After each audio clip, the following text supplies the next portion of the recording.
is supposed to be a 9-year aged bottle of Knobb Creek. It doesn't actually say that anywhere on the bottle, unfortunately, so I'm not sure if I got the wrong one or whatever. But either way, I am saving this one for a special occasion. We are not going to crack it open today. Fortunately, though, it had a baby. And this one actually does say aged 9 years. And this, oh, holy crap, that's 100 proof? Well, yeah. Ooh. Most of what we've been shooting here is close to 100 as it is.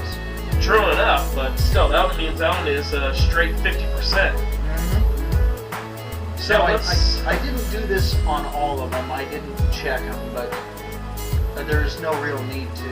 Oh, that's another one that disappears very, very quickly. Now, you can do this actually as a demonstration if you're wondering what it is I'm talking about looking for the real teeny little bubbles here, is walk into your local liquor store. Go right up to the rack that has all of the different mason jars of moonshine and literally do that.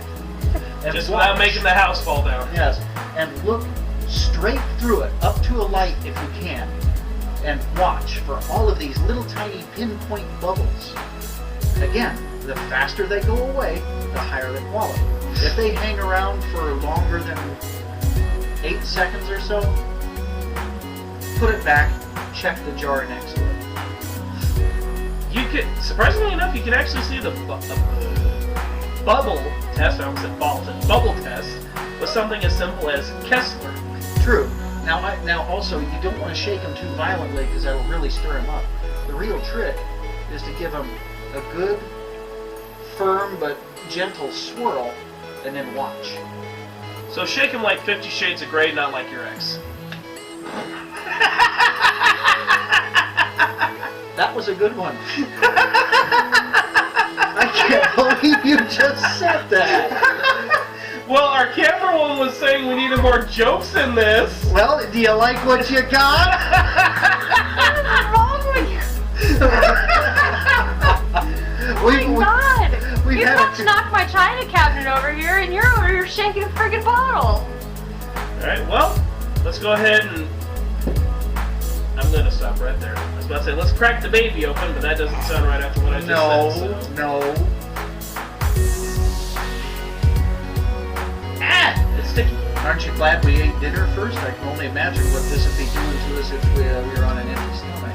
Oh, that would be very amusing. That'd be frightening. So, this is going to be the last one we're going to do for tonight, and then that will be the end of the video. So, now to finally see if Knobb Creek is really worth all the hype that it seems to be getting. You hit the cat.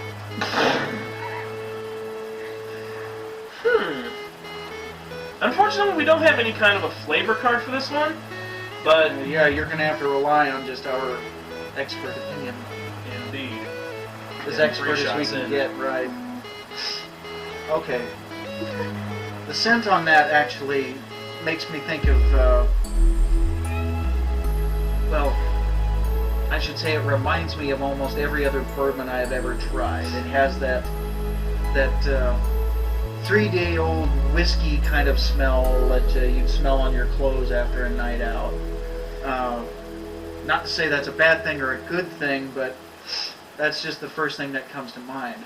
There's nothing terribly special about the scent. I'm not picking up very much, but then again, this is a very small name. Precisely. We'll get much more of a scent off it once we have it into the actual shot glasses. Exactly.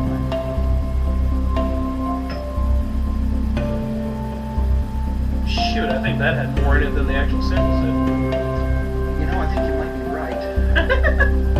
Oh well, there are samples after all, so you're not going to be getting a full hit off those things. No. Now that it's opened up more. Ah, it's had a chance to breathe.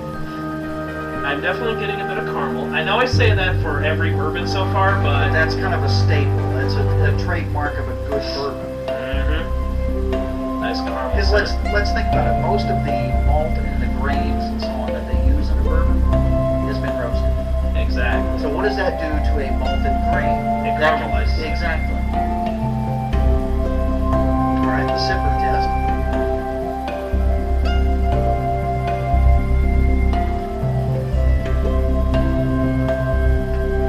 Wow.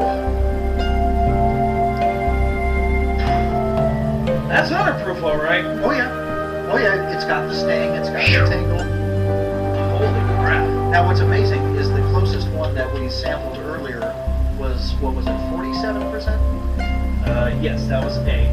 Okay, that comes out to being about 90, or is that 88? More than that, actually. Like So 92, 45 would be a 94. 90, so 47 would be around a 98-ish, yeah. No, it wouldn't be that high. Do the math in the comments we'll below. figure it out somewhere. Here's the number right here. And here's the other number. Anyway, let's, I'm actually a little frightened now. Let's, Indeed. Well, yep. Knock it back, hope it don't come back. Whew.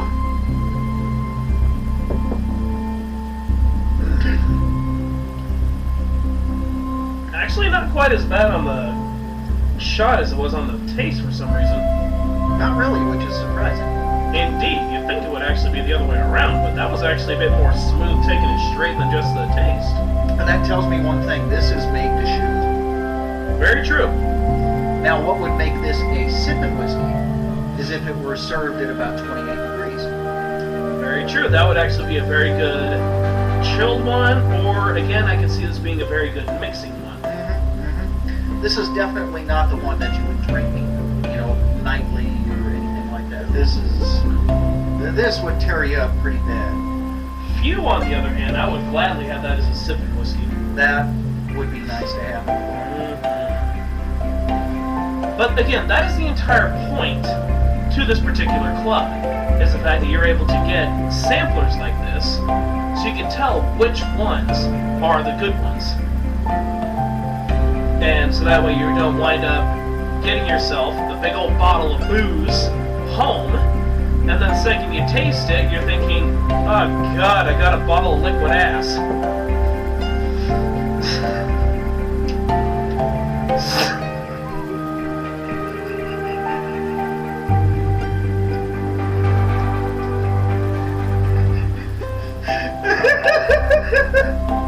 As we just let that sink in for a minute there. I could have worded that better too. Can you tell we're a few drinks in already? Oh my. And it hasn't even been that long. No. But when you're basically moving up the spectrum from 45 to 50. And that's one more thing that I definitely want to say about this is we are doing this in a very controlled environment. And typically, you do not want to mix drinks. Precisely. The old adage of beer before liquor, never been sicker. Well, you know, there is some truth to that, and then you can also shoot holes in that. Exactly. But the point is, I mean, if you start on one, don't finish on another. Because you can end up screwing yourself up worse than if you'd stayed on one. Not because one is more powerful than the other, it's because you end up drinking more than you think you can. Yep. I did that once on a date, actually, over at Olive Garden. Yeah, you pay for it, don't you?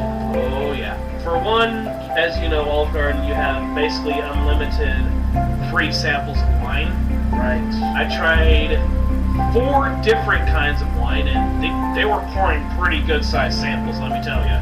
End of the night, bottle's going bad, get rid of it. Exactly. And then I also finished off my girlfriend's rum daiquiri. Big mistake, especially with wine in your belly. Oh, yeah. Especially with a very heavy pasta like that. That's a cement mixer at that point. Yeah, we had to pull over on the way home. I'll bet. So yeah, don't mix. I was not driving. I want to point that out. I was not driving. Just hit your head out the window, you'll be fine. I'll just better yet take off your boot. Well, this went to hell in a handbasket. Yes, it did. You're the one who said you wanted more jokes in there. Here you go. Alright, Jace. Ah, shut up. Alright, well, thank you, Curly, very much for joining me for this tasting. You are welcome, and have me back anytime you like. Absolutely. The next time I order myself a flavor pack, I'm definitely going to be coming here again so we can try them out for you, the audience. If you guys do like this video, you want to see more like it, please hit the like button. Let me know in the comments down below. If you haven't subscribed, please do. And this is Bowmaster619. And Lord Mechanicus. See you guys in the next video. Take care.